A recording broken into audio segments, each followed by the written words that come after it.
Good evening, race fans, and welcome along to Wednesday night on Twitch. It's SOP, we're back. My name's John Wright, aka Double O Raven, joining me this evening for round number 1 of the Ultimate Multi-Class World Sprint Series. A man that does love a long name for a championship. It's the Welsh wonder himself, Mr. Simon Baggins. Good evening, Simon. Hey, good to be back in the commentary booth. Good to be back streaming some ACC. It feels like it's been an age since we were on this this title, mate. It has been an age. I've aged since then, horribly, I might add. We've got That possible. Yes, unfortunately so. Well, we are here for round number 1 of the Ultimate Multi-Class World Sprint Series. There's only going to be one class of car on track this evening. It's the GT3s, but that won't be the only cars featured over the series.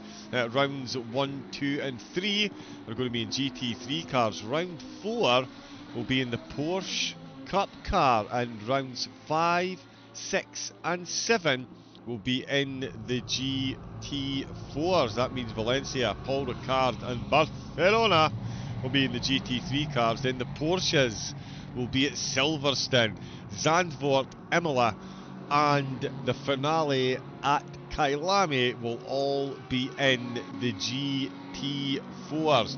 That is quite the make-up for a series, Simon. SOP, never scared to push the boat out on series format. This one is going to keep everyone on their toes over the series with the cars and the tracks that they're going to be engaging with. It will. It's going to be an exciting championship. A slight disappointment from my part, because when I initially built this championship, there was another class involved as well, but we were just lacking some sign-up. So there was going to be the BMW M2 CS car as well in this championship, and it was going to be 2 rounds apiece for the 4 classes. But we dropped the M2 car in favour for 2 extra rounds in a GT3 and a GT4. And yeah, I like the track selection. You know, I love going to Paul Ricard.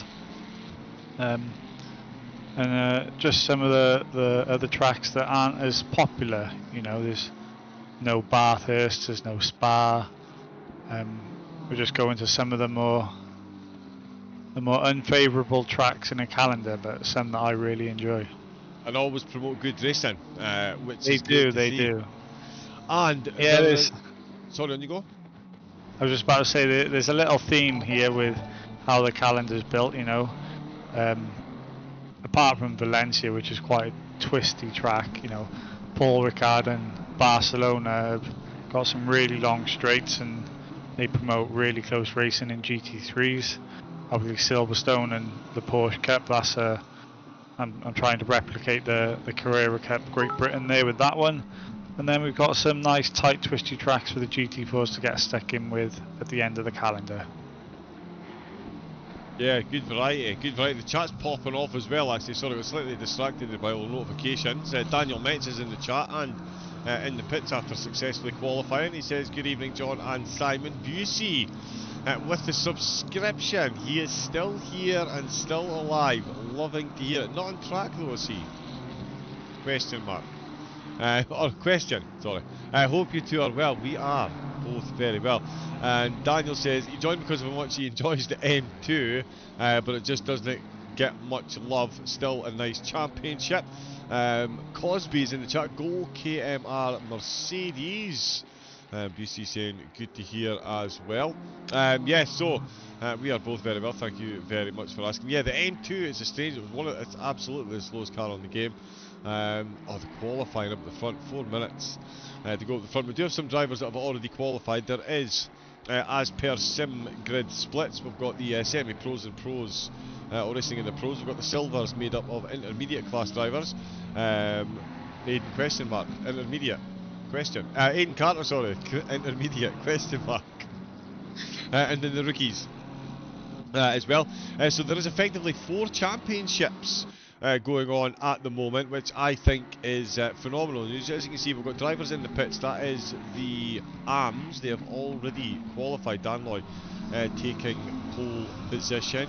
Disco, Van Dam, Nagy, Metz, Van Stone, Woodkit and Marev all in the AMS. They've all qualified in their respective championships between the pros, the silvers and the AMS. A win will get you 40 points, second will get you 34 points, third will get you 28 points, but there is an overall championship as well. Depending on where you finish in your split, you will be awarded points, and it is the same points no matter what split you're in. So if you win in any split, you get 45 points. So at the end of this race, we will see 3 drivers in the overall standings with 45 points. Second... No, I need to correct you there, John. Okay. That is not how the overall championship works, unfortunately. Oh, what? No. So it literally is by the overall standing order here. Of the race. Of the entire race. So Aidan Carter being only an intermediate with his SimGrid grid rating, if it finished like this, would be leading the overall standings, beating the semi-pro and pro rated drivers. Got ya. I was okay. I've completely misread that and misunderstood that, but there we go then. So that's it. The overall championship will be decided by race finishing order overall. And I do like to see as well, though, and it's still going to stand, is the fact that there is only 1 point between each of the finishing positions. So you really do need to be in it to win it. Right through the series, I say the AMS have already qualified. The intermediates and the pros are out qualifying at the minute. It's one of the intermediates, Aidan Carter, up at the front. He's 22 hundredths ahead of Benjamin Asili at the minute. Dan Watts and Leon Seeley at a 10th and 3/10 behind. And Linksay, who can up in qualifying, he really is finding some pace in that McLaren. Not that he didn't have some before, but yeah, finding it in qualifying now as well. Bob Tourist Linksay switching to the McLaren. The Bob Tourum is strong with this one. It is very, very, very true. I have an issue with ACC, sadly, says Busey. So do I, Busey. It's a lack of talent. Other than that, I absolutely love it. It's unfortunate. But at the minute, it's Aidan Carter leading the way. A minute left to go here at the circuit. Riccardo Tormo, one of the youngest tracks in existence, 1999. This one was built less than 30 years old. Oh, I remember when I was young. No, actually. Do I remember when I was... Yeah, no, probably not. That was a while ago. Some of us have only just turned over our 30s, mate, so... Yeah, so young and ripe as ever. Audio issues with Simon there. I'm not sure what's going on, Simon. Maybe get you to reset and do one. I mean, just check things. I don't enjoy driving. It feels completely gone cancelled. Hard to drive like a robot. Too old to enjoy that. Ah, Busey. Yep, I feel your pain, brother. I feel your pain.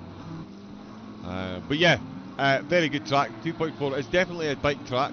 Let's just say that the bikes do prosper. Slightly more than the cars do here, and it's I would say, Simon, gives Circuit of the Americas a run for its track limits money. It's an easy one to pick up the violations around here. It is a little tricky around here, yes. I don't think anything is going to top Circuits of the America. I don't know why Kunos still hasn't addressed that, because you only got to get an inch of your rubber onto the outside of the track, and yeah, they're giving you track 1 is left, right and centre on that circuit, which is an absolute nightmare. But yeah, I really enjoy Valencia. I know you say it's a bike track. It is quite tricky to overtake here, but it's also a nice flowing track. You know, when you hook up a lap, it does feel really nice around here. Yeah, I mean, I say it is a nice bike track. It is, of course, a Formula 1 winter testing track along with Barcelona, so it obviously does something right. We're just watching Linksay finishing off qualifying. As I say, it was a 25-minute qualifying session, 10 minutes for the AMS, and then 15 minutes for the intermediates and the silver, sorry, that's the intermediates and the pros. No visual on-screen reference for who's in what division. We'll see if we can get that sorted out for next week, just for my own sanity more than anything else. But Aidan Carter, I said this when he joined took part in his first race at SOP. It wouldn't be long before he was bringing home the race wins. That is a pole position in a very strong field indeed. 2200s ahead of a Seeley there. Dan Watts and Leon Seeley will both not be very quick from their exploits here at SOP and in other leagues. Third and fourth, Valenciaay qualifying in fifth, just ahead one of Team RTO's shining lights. Paul Sidlowski just got himself a Class Series win in the RTO League. Fielder and Thorburn 7th and 8th. Danloy, the lead arm, which we do know, just ahead of Christensen, rounding out the top 10. Kent and a return of Nelson, Mr. Death's own Pinto. Of course, got a corner named after him at Imola.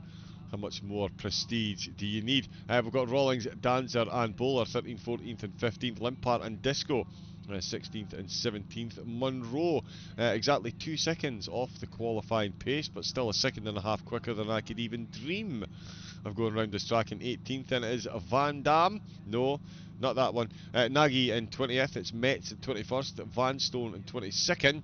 Woodcote in 23rd. And Marev in 24th. But once again, Simon, up at the front of the grid, incredibly close in qualifying, half a second separating the top six and only 2200ths separating the top two. Not only that, quite the achievement by Carter. It's not often we see someone take two whole purple sectors in the qualifying here. They're usually spread throughout the field as well, so a decent performance from the intermediate driver. Yeah, the intermediates and the pros are mixing it together there at the top of the, well, all of them inside the top 10. It's nice to see 4 different manufacturers occupying the top 4 slots on the grid in qualifying, and obviously we got to see McLaren's just behind with 5th, 6th, 7th and 8th. Anybody inside that top 10 could potentially sneak a win. We know how good Christensen and Valenciaay is at coming through the field, even though they're not the strongest qualifiers. Yeah, that is quite frightening. And, you know, there's a whole plethora of drivers on the grid who've picked up race wins here at SOP before, including Jack Thoburn down there in 8th, Chris Fielder there in 7th, Valenciaay, Seeley, Watts, Carter, they're all previous race winners. And then, you know, if we look down to the intermediates, you've got Rawlins, Dancer, they're previous race winners with us. It's going to be a fantastic race up and down this grid. You just touched on being able to identify these drivers by class. Obviously, there is no entry list on the actual server because we're also running the overall championship. So it doesn't matter what class they're in, they're all actually fighting for the same overall victory. So that's why we decided to do it like this. Ah, okay. Oh, well, yeah, so we'll just focus on it as an overall championship then, and we'll see what shakes out between the classes. We've got, hey, car mentalist in the chat. Woohoo! How are you rated as an intermediate car mentalist? Come on, if you're an intermediate, I really am selling my steering wheel. And we've got Daniel Met subscribing, tier 1. Thank you very much, Daniel. Best of luck to you, and of course, everyone else in the race, especially Klaus Christensen, because he's in a Ferrari. And anyone else in a Ferrari as well, of course it is. It's round number 1 of the Ultimate Multiclass World Sprint Series. It's Valenciaay for round number 1. 7 rounds in total, 3 in GT3 cars, 1 in the Porsche Cup car right in the middle of the series. And then we have the final 3 rounds taking place in GT4s, and another phenomenal calendar that's been put together. Let me bring the live screen up first. There we go. Of course, we've got Valenciaay, Paul Ricard and Barcelona, all for the GT3s. The Porsche Cup cars will fight it out at Silverstone. And then Zandvoort, Imola and Kyalami will see the GT4s come out of the garages. No pit stops in this one, am I correct, Simon? 1 mandatory stop in every race for fuel and tyres, sorry. I'm looking at the wrong part of the page. And yeah, a 45-minute race, so it really is more of a stop-go penalty in this one, and just to bring a bit of strategy in, because obviously 45 minutes, Simon, these cars will absolutely smash that out. They will. I mean, Oh, the fact that it is only a 45-minute race, and they still need to take fuel and tyres. The beauty of this is it's going to open up a bit of strategy. You could see drivers pitting on lap 1 or 2, just to take a splash and dash, or you could see drivers pitting on the very last lap to take a splash and dash, or you may see drivers doing a 50-50 split with their strategy depending on how the race start goes. But the main thing with this championship, and the reason for that, is we get to see drivers' ultimate pace here. You know, they've only got to be a maximum of 25 minutes on one set of tyres, and they can get straight back out there pushing in those qualifying laps once again on the fresh rubber in the second half of the race, which is exactly what I love to see, is these drivers going as fast as they can for as long as they can. Hurrah! And so said all of us. Absolutely. Let's keep that action coming thick and fast. Pavel Morev, he's going for a last to first challenge at Nigel Woodcock. Down at the rear of the field there in the Aston Martin. Simon's there as well. Good mix of cars up at the front. McLaren topping the timing tables, but 4 manufacturers like therapy can work that kind of miracle. As always, John, I'm going to head to the steward's room for the opening lap. As is mandatory here at SOP. Obviously, all lap 1 incidents will be drive-through penalties if anybody's deemed fit for them. So yeah, I will see you in a couple of laps. Excellent, fingers crossed you don't have anything to do. Feet up, enjoy the start of the race, enjoy the commentary. We're on the start-finish straight. We're going to see the green lights. We're going to see Aidan Carter in the McLaren and Benjamin Asili lead the way, and there is the green lights. It's foot down, it's flat out, and it's Asili that's really gone flat out. He's got a good run, and it's Asili and Seeley that have got a good run. What's coming under pressure? And Aidan Carter losing the lead of the race into turn number 1, and he could lose second as well, as the Lamborghini of Leon Seeley looking very quick. He's taken that position from Dan Watts. Linksay in the back end as well. He's just getting bogged down a little bit as Sidlowski and Fielder looking to go round it outside, and Sidlowski's just put an absolute worldie of a move on team principal. Linksay there, Chris Fielder tucking it in behind very nicely indeed. Jack Thorburn made it through the start very cleanly indeed. An Audi of Charlie Kent coming under serious pressure in the opening exchanges as well, but nothing came of the overtake attempts that he was undergoing there. Everyone making it through the opening exchanges beautifully. We can see some side-by-side battles in the background there as James Rollins in the SOP Lamborghini. All the action in his rear view mirror. That's Limpart and Monroe in the Aston Martin. Oh, and the Ferrari getting a bit lively in the braking zone. I mean, by lively, I mean a little bit late. I think that was Danzer there in the bright yellow machine. He does love a yellow paint job. Indeed, he's even called Team Yellow. It was indeed. He's now put himself under serious pressure there. Oh, from the charging Lamborghini of Vanstone, who's made it up quite a few positions then. He's up to 20th place.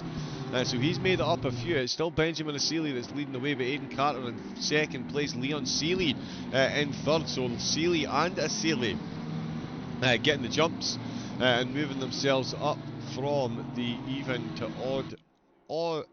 to odd positions. Yeah, fourth to second and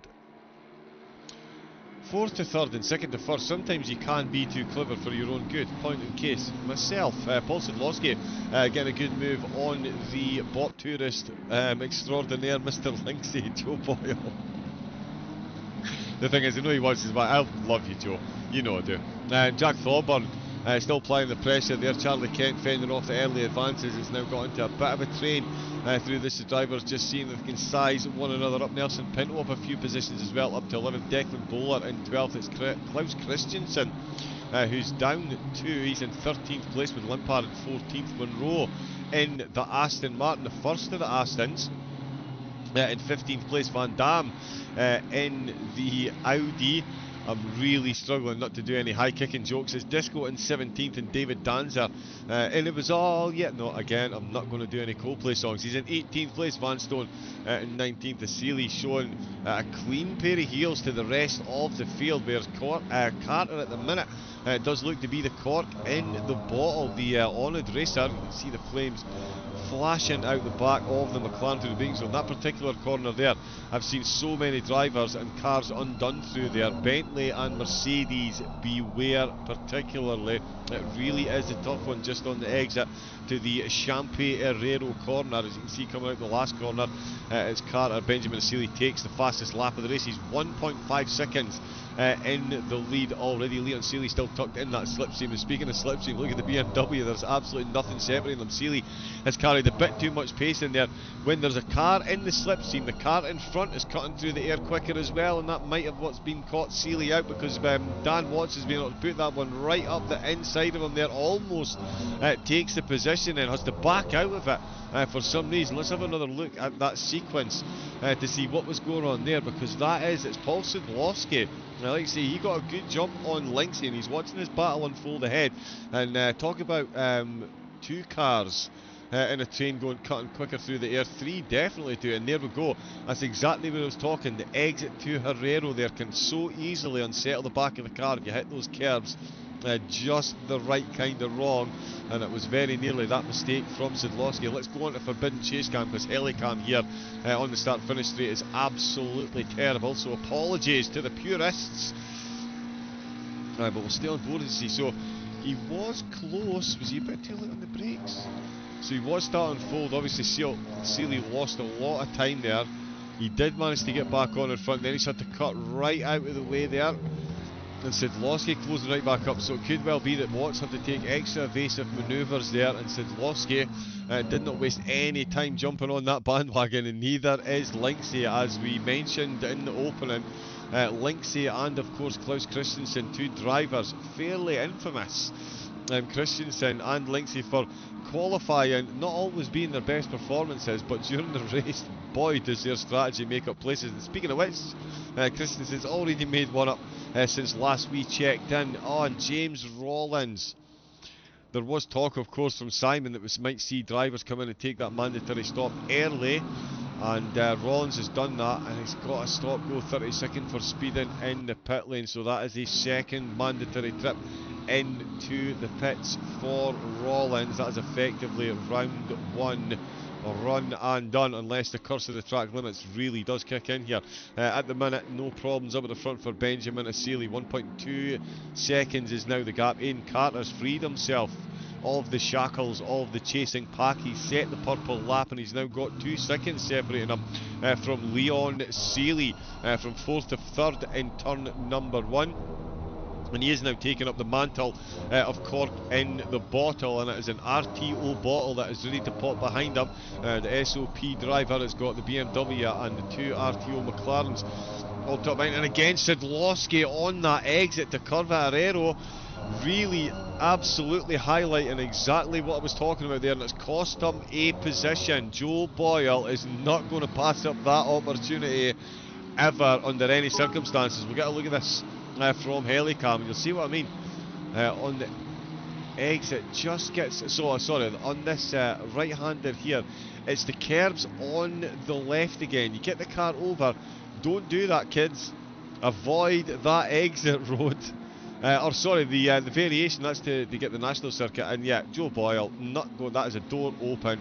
Their teammates as well, so you don't imagine Sidlowski felt like putting in too much of a defensive position, and he's a wily racer as well. 38 minutes to go. There's no point in encouraging any potential contact when you've made a mistake like that.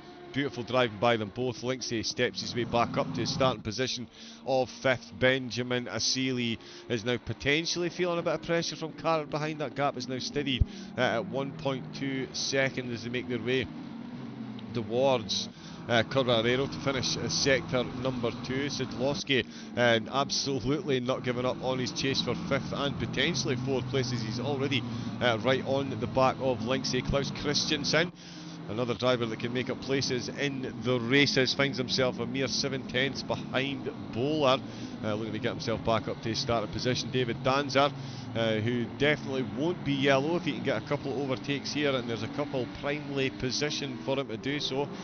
Could be a triple positional improvement here. There's Rollins back in to serve that stop go 32nd. There's another driver getting right on those white exit curves. Sometimes you have to wonder. But yeah, that exit, they really do love to push the limits out there, and those are limits that really will snap back and send your car in the wrong direction. There's one thing to feel the pressure from the cars behind, but when it affects your exits like that, it's only going to end badly. I know, because I'm usually the one that's making those mistakes. The BMW of Limpar, another cork in the ball. He's got Monroe Disco Dancer.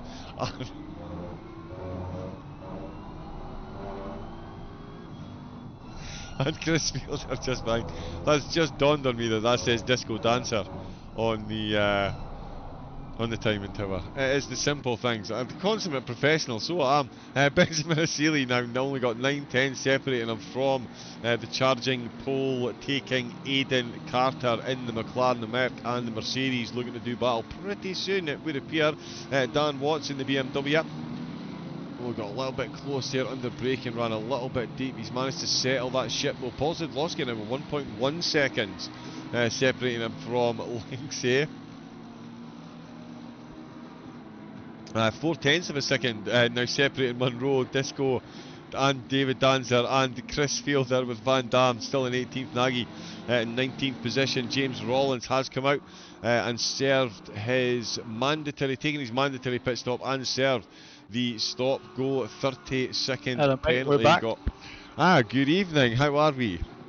We're good, we're good. I've been here the whole time because there was no lap 1 incidents to steward, but I'm just other than some phenomenal overtaking. I mean, yeah, let's talk about. Oh, here we go. Sorry to interrupt, we're about to see more. Klaus Christensen, you did give him a mention as being able to get places in the races. He's lost 3 at the start, he's made up one of those, and he's really pressing the back of Declan Bowler here to try and get himself back up to 11th. Nothing doing at the moment. Danloy has made up positions as well, to himself and Nelson Pinto. He's up to 10th. Good to see Nelson having a good race. First he's back on. Aidan Carter, I'm trying to get you in here, Simon. I'm trying my best, but the drivers really don't want you here. It's half a second. I'm like, we don't want to hear from Simon though. There's half a second now separating the lead. Dan Watts is still all over the back of Sealy Linksay, all over the back. Phenomenal stuff. A great start all round, as you say, no incidents. And from your own personal point of view, as far as teams go, the Leon Sealy doing a Benjamin Asili as well, and the two of them jumping up those positions, going from 4th and 2nd respectively to 3rd and 1st now, and it's going to treat us now to a couple of phenomenal battles for the rest of the race with the Sealy v Carter and Sealy v Watts. Yeah, well, I mean, obviously Sealy was pressuring Carter at the beginning of the race, and now he's just fallen back ever so slightly. So what he's going to be hoping for now is a Sealy and Carter get into a bit of a tussle for that race lead, and that can draw Sealy, Watts and Linksay back into the mix for the race win as well. But obviously Sealy's got his own problems to deal with. Watts already had a few lev taps from Watts from behind, and he's just sat there patiently waiting for Sealy to make a mistake, but it hasn't come yet. You would like to think right now Watts does have the measure over Sealy. He just cannot find a way through. It's so hard to overtake around here, and Linksay's being brought along with Watts as well. Like you said, Sealy's got to deal with. Oh, your microphone has actually just disappeared. All 3 of them. Okay. So that the microphone just edited there. All we heard you say was he's got to deal with. It went silent, and then all 3 of them. So I'm not sure what came in between there, Simon. Sorry, the audio cut out and done you a disservice there. Apologies. But I'm assuming it was talking about yeah, Sealy dealing with all 3 of Watts, Linksay and Sidlowski.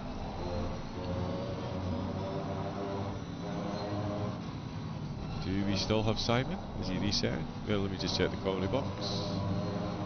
Yeah, I'm just coming back in now. Oh, there we go. Is this? You know what, Simon? Yeah, no, it's lagging really bad, mate. What to do is, if you have a look up at Discord, there's actually an update for it. I'll do it, I'll kick us both out with Discord, and then I'll meet you back in here and quickly do the update. That should fix it. So, okay. I'll do that. There we go. Audio. It is the greatest thing a streamer. It's just so simple and straightforward, and just such an easy thing to deal with. And I just do really find it an absolute pleasure all the time. Let me just see if I can find where. Okay, so we're back in there. We're back in there. Hello again, Simon. How are you? Hello, we're back. Hopefully it's working. Hopefully you can... Oh no, you are dropping in and out. Yes. Are you on Wi-Fi? Have you got wireless? Are we on wireless headset tonight, Simon? It's just going a bit. A wireless headset, yeah, but it's been playing up lately, so maybe that's the issue. It's still playing up now. Right. Okay. Well, hopefully we still get to hear the pearls of your wisdom. We're still watching the battles. As you were saying, I'm going to surmise that you were talking about the fact that Sealy is dealing with Watts and Linksay, although Linksay now finds himself slightly off the pace. The wish that Sealy may have had to see Carter and Sealy do battle is certainly coming to fruition. Only 3/10 separate them at the start of lap number 10. Which is quick. We're only 14 minutes into the race and already 10 laps deep, so a lot of laps for the drivers to get themselves through. And of course that mandatory pit stop, I was just about to say we've only seen one driver come in so far, but Klaus, the race engineer extraordinaire, has decided to come into the pits with 15 minutes of the race gone. I just get the feeling that he's made up 4 places just with stopping when he does. That is the level of IQ that Christensen seems to have when it comes to pit stop strategies. We'll see that over the season. And there is Disco coming into the pits as well. We did at one point, Simon, have Disco and Dancer right next to one. Yeah, that's good actually. A disco dancer, nice. And it wasn't until I read it out very quickly over the 2 of them that I did, in fact, have a little chuckle to myself, because it wasn't until, at that point that I actually read it out. There is Daniel Metz in the... He's just subscribed as well, actually. Let's just get a quick look at the livery on that thing. I do love the DC Racing livery. I met a disco dancer. That's good, isn't it?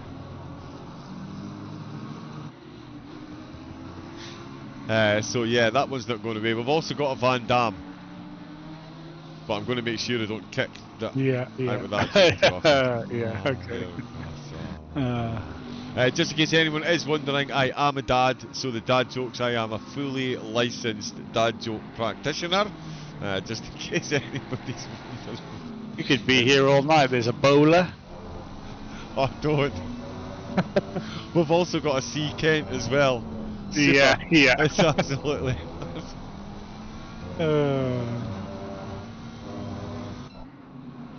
Oh, don't. My friends get me into trouble for having too much of a sense of humour during comedy, and then, I mean, oh my goodness me, it's just, yeah.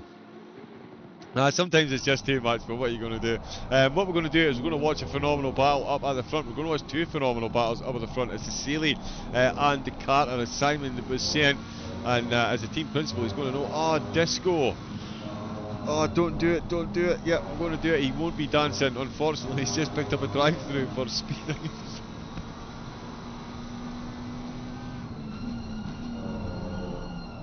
That's so disrespectful, I'm sorry. Oh, bit of netcode there. What happened on screen there? That was a weird bit of netcode between the 2 lead drivers.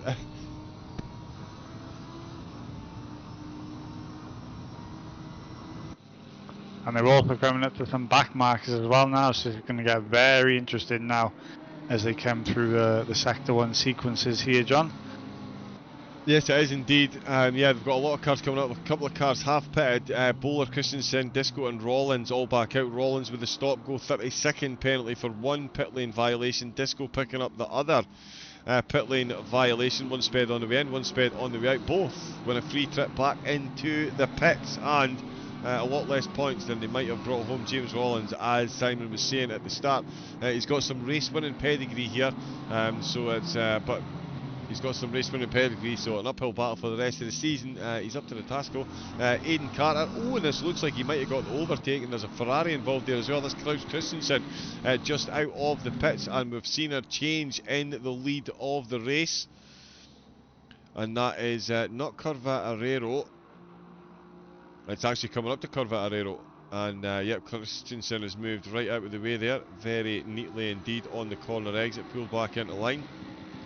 And the McLaren is aimed for the middle line. Oh, and the Mercedes has just run a bit deep. He's left the door open, and Aidan Carter, much like Joe Boyle did at that corner there, the driver ahead just not quite getting the corner spot on. And the McLaren behind taking that position. Aidan Carter back in the lead of the race. So the battle Seeley was hoping for not too long lasting at all.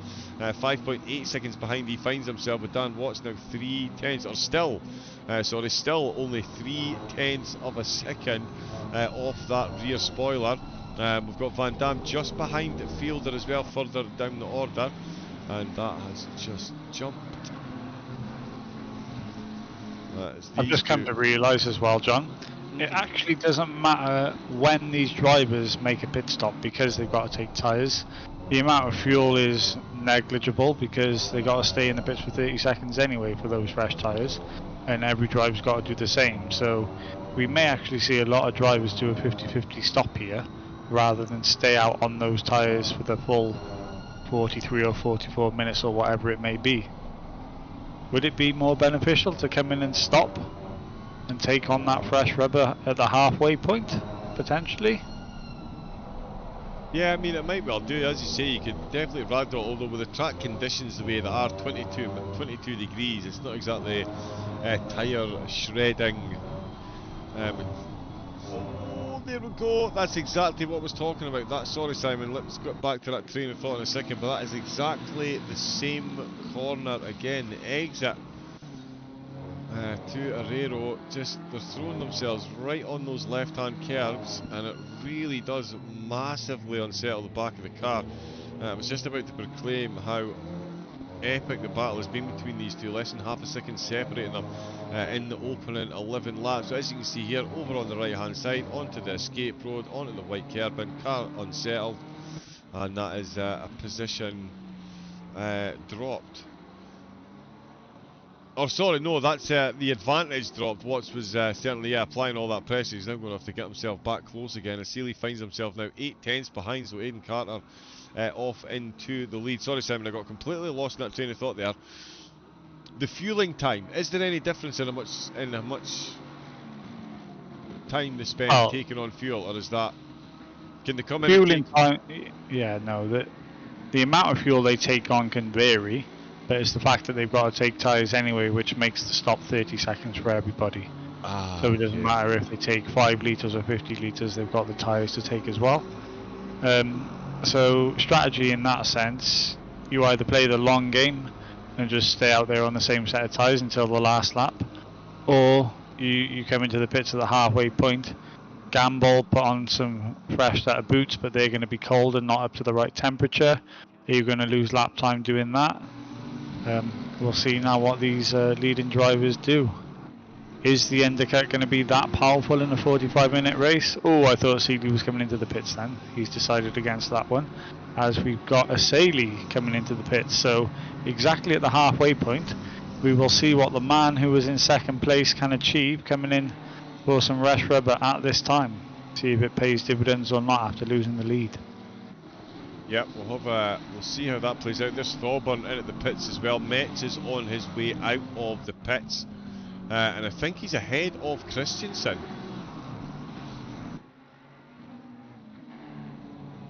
Oh no, 21st Christensen. Yeah, so he has made it back up there. Danzer into the pits from 14th, as you say. Seeley into the pits. There's Jack Thorburn, as I mentioned, in the pits as well. So Carter has stayed out. Seeley has stayed out as well, and Dan Watts has got himself right back on that rear spoiler once again. Unbelievably close between these two still. There is a Seeley on his way back out of the pits. It's saying 9th there. I think he's going to be outside the top 10 though. Yeah, 14th position, just goes to show you how close it is. That's second place down to at least 14th after his pit stops. We're going to see some big changes up through the order. Van Stone in the pits as well. There is David Danzer in the yellow Ferrari, very much stationary. Sidlowski still applying pressure to Linksy as well. He got a great move. Talking about great moves at the start. Oh, and Aidan Carter's coming straight away.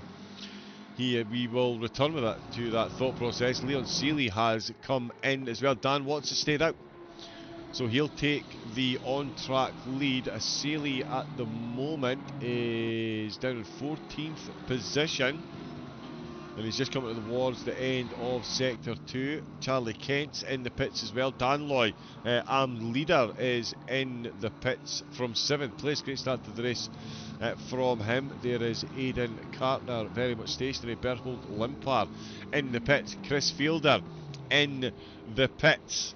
It's almost like they all read Simon's mind. They've all gone for the 50-50 approach on this one. Van Dam in, Nagy in as well. Asili is about to make up a whole hatful of places, but will it be the race lead? Aidan Carter is now moving. He's on his way towards the pit exit as Asili exits the last corner, passes the pit entrance, passes the start-finish line. He makes his way into turn number 1, but Aidan Carter has been released. He's almost run himself a bit wide through turn number 1, but he has held on to the lead of the race, and dare I say, he's potentially even extended that gap as Leon Seeley now ahead of Benjamin Asili. No, he's not. Benjamin Asili 7th.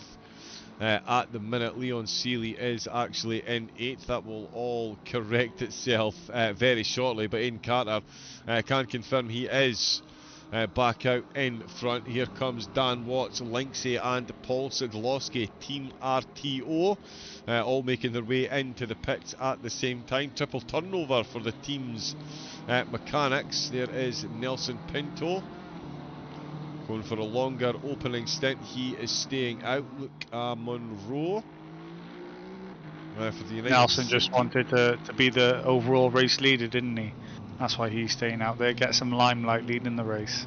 Exactly, in the BMW. It's good to have him back, actually. I know he's just moved house and things, so it's good to see he's settled in. Settled back in the rig. But there he is, yep, getting himself a few laps in the lead. Luke Monroe in the pits. Seeley is out. Leon Seeley. Where is Dan Watts? He's still in the pits along with Linksay and Sidlowski, and he's just been dropped. So that is him rolling. Is he in the lead? Oh no, there goes Leon Seeley past now. Wow, that is incredibly close then. These two have been nose to tail for the entire opening part of the race. Seeley came into the pits first. Let's jump on to Forbidden Chase Cam so we can see just how close this is. Out of the last corner then, there is Seeley getting ready to start lap number 17. The race between himself and Watts has been absolutely intense the entire race. And there is Watts ahead. He is indeed. That extra lap got the job done.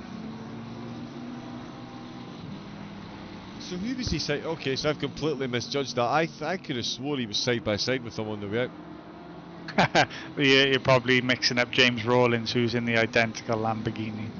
Ah, okay, there we go. Yes, exactly what it is. Ah, okay, so there we go. So, scratch that. Apology to all Leon Seeley fans and Dan Watts fans. Dan's got the job done. He's got the jump on Leon, so confirmation there, the undercut not as strong as some of the drivers would have hoped, and Dan Watts now finds himself ahead of Leon Seeley. Leon got the jump on him at lap 1, turn 1. What can he do for the remainder of the race? He's got 18 minutes to get that position back. Nelson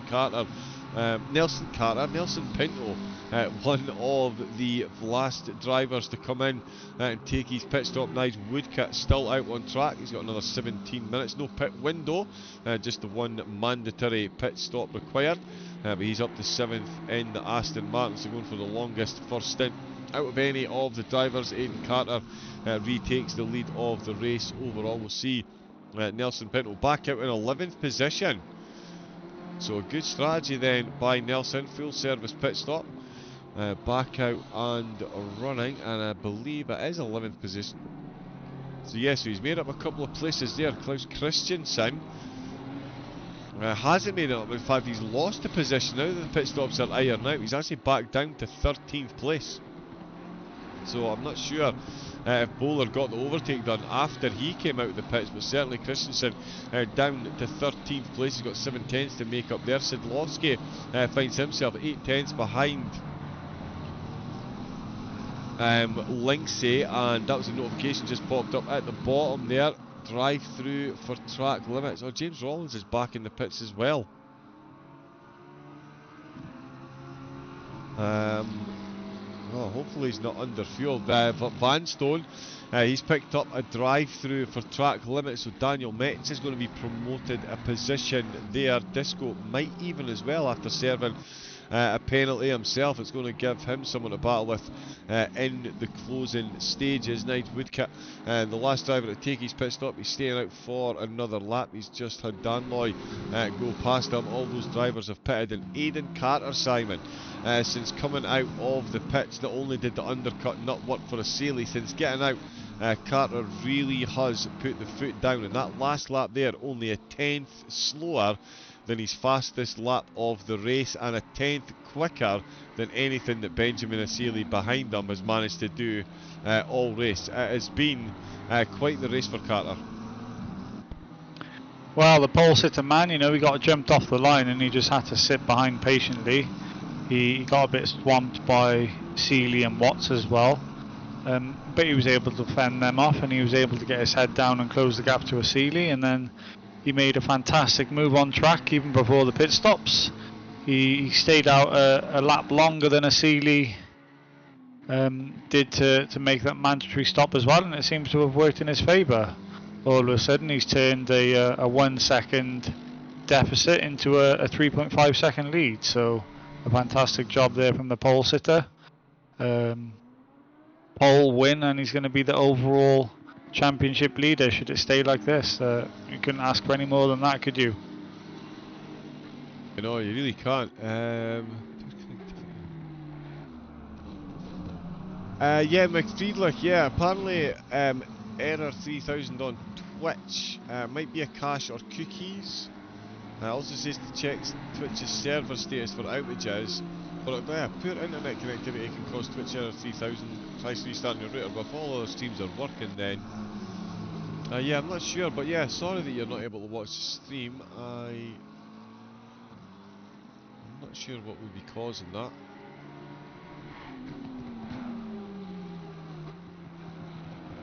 But yeah, hopefully whatever it is fixes itself pronto. But on with the race, we've got 15 minutes left here. There is Nige Woodcock coming in to take his pit stop. James Rollins is still in the pits. Klaus Christensen getting ever closer to Declan Bowler, only 3 tenths separating them. And Danloy in the Mercedes for Cosmos Racing, up to 9th place and putting all kinds of pressure on Thorburn at the minute. He's got Charlie Kent in the Audi firmly fixed within his sights. Sidlowski still trying to hang with one again. That same corner, the cars get so lively over that extra curb, and I would be avoiding that like the plague. There we go, Simon. Benjamin Asseili has just set the exact same fastest lap time that Aidan Carter set 12 laps ago. That's not bad going. Well, it's not bad going. I mean, obviously the fuel tanks are going to be drained coming up to the final 10 minutes now. So and obviously they've just booted on some fresh rubber as well. So we should see these times start to tumble now. They should be getting into the qualifying realm of lap time. So low 130s, maybe even a 29 if these drivers can really hook it up during the race. The temperature's also dropping on track as well, so it may get a little bit faster out there again. Yeah, things certainly moving in the driver's favour, and another driver with things moving in his favour, Jeffrey Danloy, did get the overtake done on Thorburn. Let's get a look at this one. Another Mercedes versus McLaren battle. And yeah, through curve at Herrero, all is well, but the exit, I mean, he didn't hit the curves, just the exit wasn't the best there. The Mercedes sails up to inside the McLaren, looking for the cutback with the McLaren the Mercedes, sorry, perfectly positioned on the racing line, and that is a good overtake there for Jeffrey Danloy. One of the ARM drivers comfortably inside the top 10. He's on a bit wide there. He might have a bit of a job on his hands holding on to that position to the end of the race. We'll see if he gets on. Sealy equaling the fastest lap by Carter. There's Dan Watts just catching up to Nige Woodcock, the last driver to take his pit stop back out in 21st place, with Samuel Disco just behind him in 22nd, Van Stone in 20th, and Daniel Metz in 19th position. Nagy just ahead of him in 18th, with Van Dam in 17th, and Monroe the lead Aston Martin in 16th position. David Danzer in the yellow submarine.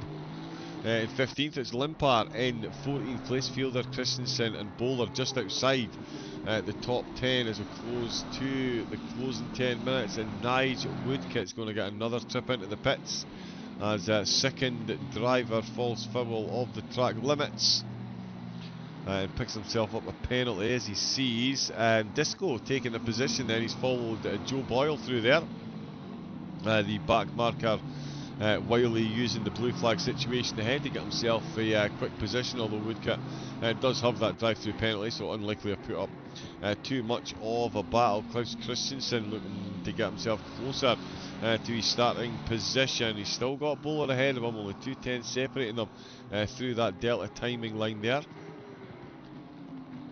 With 10 minutes to go, Danloy is closing in on Kent. So here was me saying that Danloy could have a bit of an uphill battle hanging on to that position from Thorburn. Not only is that unlikely to be an issue, it could be Charlie Kent that's looking over his shoulder rather than Danloy, as he's now within 7 tenths of a second. The final 10 minutes, Simon, never fail to disappoint. Things are shaping up nicely. A couple of battles through the field here. Well, here we go. We're getting to that pressure point now, isn't it? The race has come alive again here at SOP Motorsport in the final 5 to 10 minutes, as we're seeing a few drivers pick up drive-throughs for track limits. I wonder if any of these drivers in the top 10 are holding on for dear life with 3 track warnings under their belt and 1 more off-track excursion, and they're going to be into the pits as well. The top 3 look to be set right now, and I mean, everybody inside the top 6 seem to be set in stone, bearing any issues, and we seem to be having a good race for that 7th place between Kent, Danloy, and hopefully Thorburn can join that battle as well. Outside of the top 10, we got some fantastic action between Bowler, Christensen, and Fielder. Only half a second separate those 3 drivers, so that's a fantastic battle, as Pinto's looking to make a top 10 on his return to ACC with us. Yeah, that would be a good first result back for Nelson Pinto. Nice little I say, oh, who is that for track limits?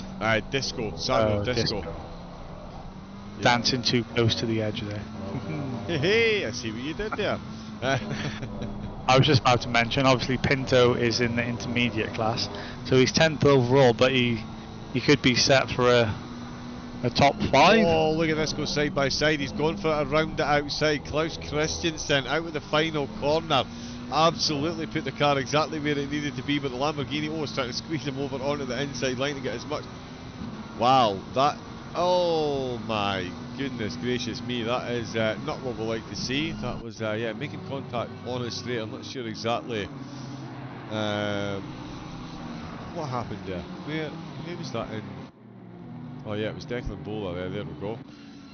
So yeah, out in the last corner, Christensen gets the job done around the outside, gets himself back on track there. Ooh, a little bit of a knock there. He does try to move over Yeah. An out-of-control Ferrari makes contact with a Lamborghini. That's a bit of a messy one there, Simon. Making contact on a straight never ends well. I mean, Monza turn one's bad, but yeah, contact on a straight, that's not going to go well. Probably going to see the stewards having a wee look at that one, I would have thought. Yeah, that's one for the post-race incident room. Like I said, that's just allowed Thoburn to come straight through. He's going to pick up 2 places in the final 5 minutes of this one. Yeah, it just looked like Christensen was trying to make a pass on that Lamborghini of Bowler, and Bowler just nudged him 3 or 4 times. So I'm not sure if that was just a bit of a frustration there from Christensen. We don't usually see that type of racing from him, so I'm sure there's an explanation with that one. Yeah, like you say, the problem with these cars is you make contact at any point in time, the tyres do turn into ice skates. It's always fun trying to get the car back under control again. Thoburn's not going to complain because he's gone from 11th to 9th. Yeah, good moves for him. We saw a problem with the BMW as well, Limpar. I think he was a bit late on his brakes. There was a contact avoided, but one of the McLarens then found himself off track as well. As we've got 6 minutes now left, there's someone... Rollins is still in the pits. Disco and Morev no longer in the racing force. Disco with a second penalty stint in the pits is disconnected during that drive-through. That's going to put Daniel Metz up to comfortably up to 19th positions. We see Dan Watts in 3rd place on the podium, and he's done well there, Simon. We saw a great battle between himself and Seeley, much like Carter in the opening exchanges. He lost the podium position that he had, and he was behind Seeley for well, for the opening stint, basically the opening half of the race. He gets the job done in the pits, and he's now opened up a 2.9 second gap, so the pit stop might have got him the overtake he needed, but now that he's got it done, he's certainly not looking back, and he's got a nice bit of breathing space between himself and Seeley in the closing stages.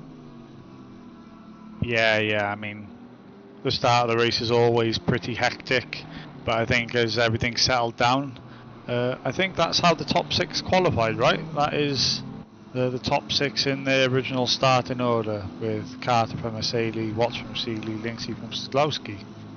Yes, it is indeed. Yeah, so they've settled in very nicely indeed up at the front. Carter's definitely settled in slightly better than the rest. Benjamin Asili did manage to match his fastest lap on, in fact. Oh no, sorry, in his last lap there though, 1 minute 31.2, so losing a bit of pace as how he was making his way through the traffic, but I don't think anyone can deny Aidan Carter the race win here. Took pole position, lost the lead into turn number 1, lap 1, patiently sat behind until the opportunity presented itself, and when it did, no looking back. With 4 minutes to go, he's got a 5-second gap over the rest of the field, and yes, both drivers did set identical fastest laps, one in the opening stint and one in the closing stint, 1 minute 30.310. There was only 22 hundredths between them in qualifying. This battle is going to be a phenomenal one for the rest of the season. Another 2 races in GT3 cars, then it's the Porsches, and then it's 3 races in the GT4s. The Porsches, of course, at Silverstone, so it'll be good to see how this plays out over the season. Who really does have that multi-class metal required to bring home a championship win? It is Aidan Carter on the verge of bringing home race win number 1. Seeley looking good for 2nd. Watts extending that gap out even further over Leon Seeley there in 4th. Linksey in 5th, and Sidlowski in 6th. Kent Danloy, Thoburn and Nelson Pinto rounding out the top 10 on his return. Klaus Christensen at the minute closing back in on David Danzer, looking to get back up to 14th potentially if he can, with only 3 minutes left to go. So yeah, only a couple of laps left, Simon, before we pack up from Spain and move over to France, of course, your spiritual home, although it is difficult to take your track thoughts serious with your thoughts on Spa and Zolder. We won't even go there. But yeah, Paul Ricard. Paul Ricard next. See what you want. It does. There is some phenomenal overtaking. Paul Ricard might not be a favourite with the drivers. I myself do get lost there quite a lot with the track markings the way they are. But yeah, Paul Ricard, given what we've seen here, really promises to be a phenomenal race at Paul Ricard next time out.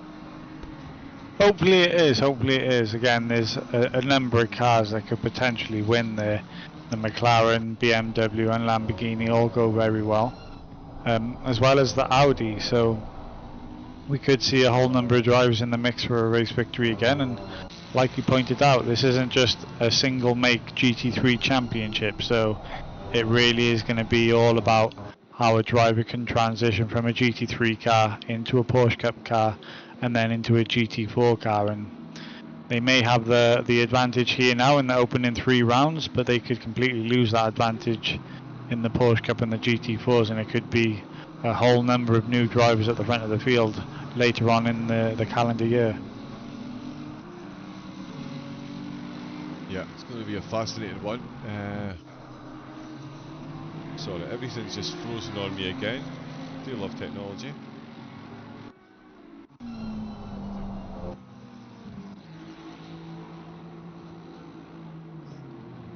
There it is.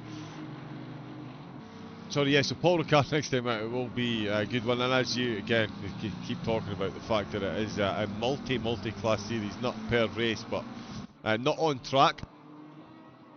Drivers are going to have to be very good in multiple machines to get their way to the end. So it's all fine and well being a McLaren Bop tourist, Mr. Joe Boyle. But yeah, you're going to have to drive the Porsche Cup car, and that Porsche Cup car, Simon, is a bit crazy. There's zero aerodynamics, no traction, no ABS. It's just a Porsche with as much weight stripped away as possible and thrown onto a racetrack. Oh yeah. If these drivers don't take the Porsche Cup round seriously, they can find themselves really out of the mix.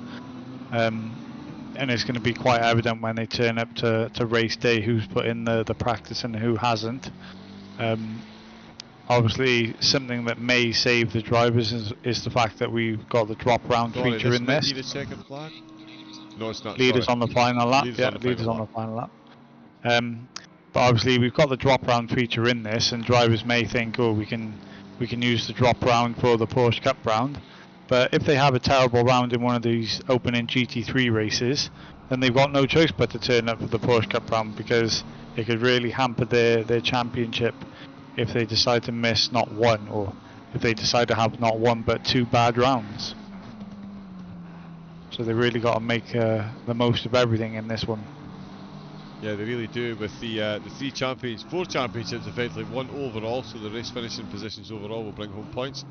And then of course the pros, the silvers and the AMs all battling out as well. They're still battling out with track as well. Fielder, Limpard and Bowler. Well, Fielder almost losing the back of the car there. Christensen still trying to get his way past Danzer as the leader fast approaches the checkered flag. It is Aidan Carter in the McLaren, and he's put more time between himself and Benjamin Asili. That gap now up to 8 seconds, an extra 3 seconds he's found in the closing couple of laps.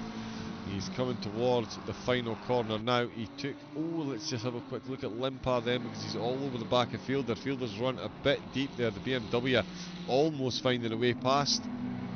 Fielder managing to fend him off. We'll get Carter crossing the finish line. There he is, weaving and waving across the line. Takes the checkered flag for round number 1 of the Ultimate Multi-Class World Sprint Series.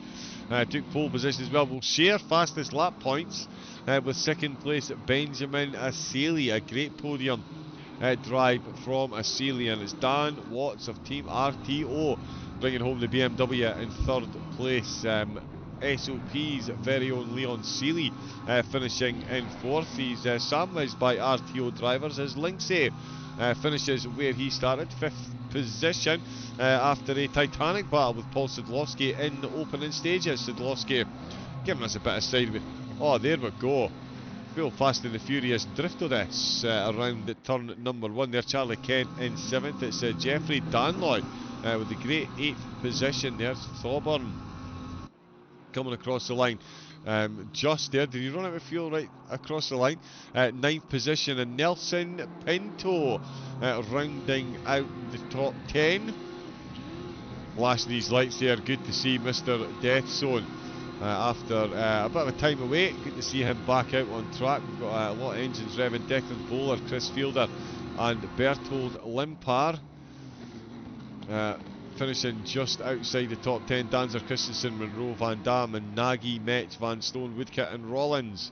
Rollins not seen the checkered flag actually. Everyone else did, but a interesting opening round, Simon. The opening lap, all about the overtakes, some incidents later on in the race that we might see some steers, but all in all, a fascinating first round, and yeah, we should be looking forward to a very closely fought championship with the format and what we've just seen.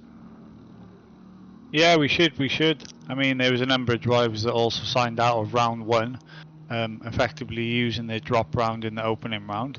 So we should see a whole host of maybe 6 to 8 drivers, new drivers, join the grid for the next race. So yeah, it's going to be a fantastic championship.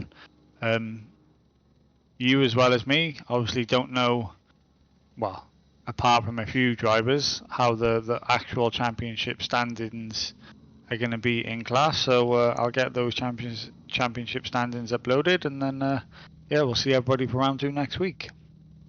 Indeed, we will. Paul Ricard, it will be good, I promise. I only say that to wind Simon up. But yeah, Carter, Asili and Watts bringing home the podium overall in this one after 30 phenomenal laps. Some great action between the podium battlers. Leon Seeley and Linksay 4th and 5th. Congratulations to them as well. Congratulations to everyone that brought the cars home. That was round number 1 of Valenciaay, the ultimate multi-class World Sprint Series. Remember, coming up, we do have this weekend. There it is there on totally the wrong screen, but we'll bring it up there anyway, and we'll kill that. Excellent. The 24 hours of Nürburgring this weekend. 40 teams, Simon, we've got signed up. 24-hour race.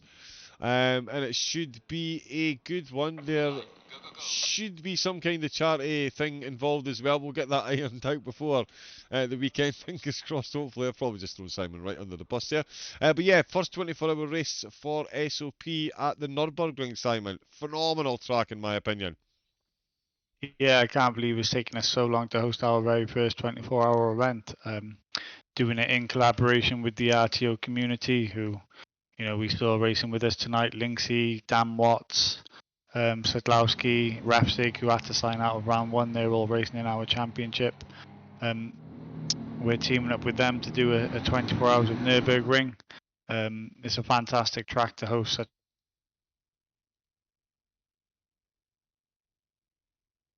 Fantastic.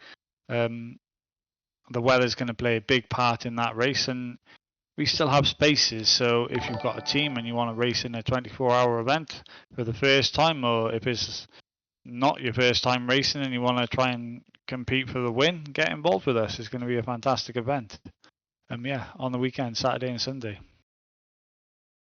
Make sure you tune in. VDER GG's. Thank you very much. Linksay with a subscription. You were late. I consider myself to be Gandalf the Grey. I'm never late. I always arrive exactly when I mean to. Why? What was I late for? Sorry. I mean, I probably was. I do have previous for it.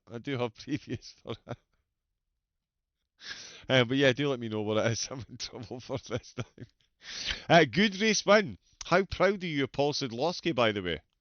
He is Cup Water racer. What a move he put on you in the opening exchanges. So, missed quali.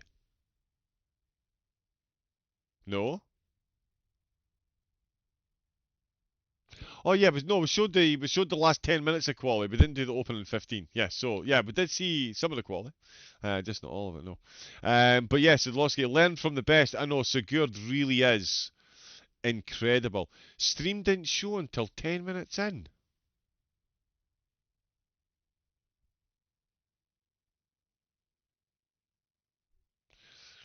Okay. Oh, yeah. We started, yeah. It didn't show the full quality, yes.